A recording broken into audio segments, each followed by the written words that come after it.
இந்த வீடியோவில் எங்களோட பிசியில் வந்து பைத்தன் வந்து எவ்வாறு இன்ஸ்டால் செய்வது என்பது பற்றி இந்த வீடியோவில் பார்க்கலாம். டவுன்லோட் பைத்தன் என்று சர்ச் பண்ணி அதில் வந்து முதலாவது வர அந்த லிங்குக்குள்ளே போய் நாங்கள் இதில் பைத்தனை வந்து டவுன்லோட் அண்ட் பைத்தன் 3.11.5 அந்த வேர்ஷனை வந்து இந்த பட்டனை கிளிக் பண்ணி நாங்கள் வந்து பைத்தனை வந்து எங்களோட பிசியில் வந்து டவுன்லோட் பண்ணிக்கொள்ளலாம். டவுன்லோட் ஆகி முடிஞ்ச பிறகு இந்த டவுன்லோட் ஆன ஃபைலை வந்து 2 தடவை கிளிக் பண்ணி எங்களோட பிசியில் வந்து இதில் கஸ்டமைஸ் நவுன்றதை இந்த கீழே தரப்பட்ட அந்த செக் பாக்ஸை செக் பண்ணிவிட்டு அடுத்த வந்து கஸ்டமைஸ் பைத்தன்ன்றதையும் கிளிக் பண்ணி வந்து இன்ஸ்டால் என்ற பட்டனை கிளிக் பண்ணி நாங்கள் வந்து பைத்தனை வந்து எங்களோட பிசியில் வந்து இன்ஸ்டால் பண்ணி கொள்ளலாம்.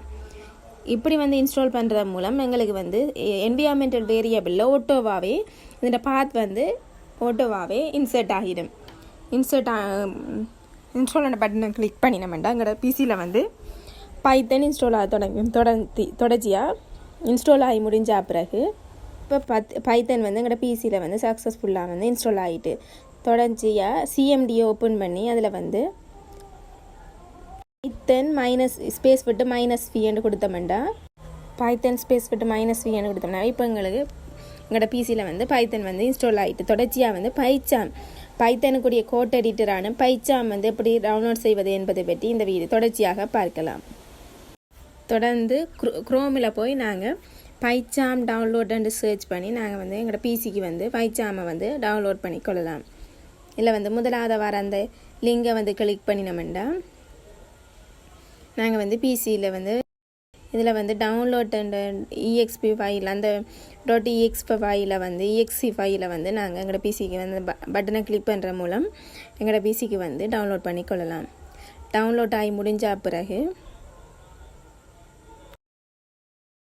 நான் வந்து pycharm வந்து எங்களோட பிசியில் வந்து டவுன்லோட் ஆகி முடிஞ்ச பிறகு அதை வந்து 2 தடவை கிளிக் பண்ணுறது மூலம் எங்களோட பிசிக்கு வந்து pycharm வந்து இன்ஸ்டால் பண்ணி கொள்ளலாம். pycharm அந்த ஃபோல்டரை வந்து அந்த EXP ஃபைலை வந்து நாங்கள் 2 தடவை கிளிக் பண்ணுறது மூலம் எங்களோட பிசியில் வந்து pycharm வந்து இன்ஸ்டால் பண்ணி கொள்ளலாம். 2 தடவை அந்த pycharm அந்த ஃபைலை வந்து கிளிக் பண்ணி நாங்கள் வந்து எங்களோட பிசிக்கு வந்து pycharm வந்து இன்ஸ்டால் பண்ணி கொள்ளலாம். நெக்ஸ்ட் அந்த பட்டனை கிளிக் பண்ணி கிரியேட் டெஸ்க்டாப் ஐக்கன் அதையும் டிக் பண்ணிவிட்டு நெக்ஸ்ட் அந்த பட்டனை கிளிக் பண்ணினோம்னா எங்களோட டெஸ்க்டாப்பில் வந்து எங்களுக்கு pycharmக்குரிய அதை க்ரியேட் பண்ணிக்கொள்ளலாம். இன்ஸ்டால் அந்த பட்டனை கிளிக் பண்ணினோம்னா எங்களோட pycharm வந்து எங்களோட பிசியில் வந்து இன்ஸ்டால் ஆக ஸ்டார்ட் ஆகும்.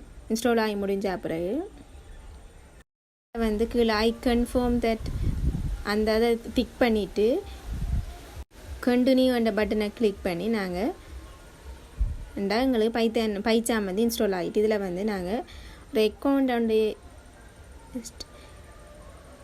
இதில் வந்து அக்கௌண்ட் க்ரியேட் பண்ணி இல்லாட்டி ஃப்ரீ ட்ரையல் மூலமும் வந்து நாங்கள் pycharm வந்து எங்களோட பிசியில் வந்து ஓப்பன் பண்ணி கொள்ளலாம்.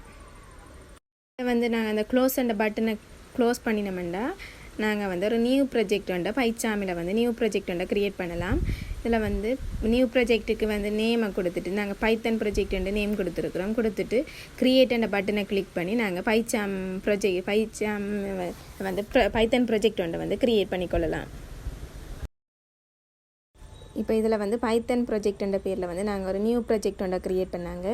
main.py என்ற ஃபைல் வந்து எங்களுக்கு ஓட்டோவாகவே வரும்.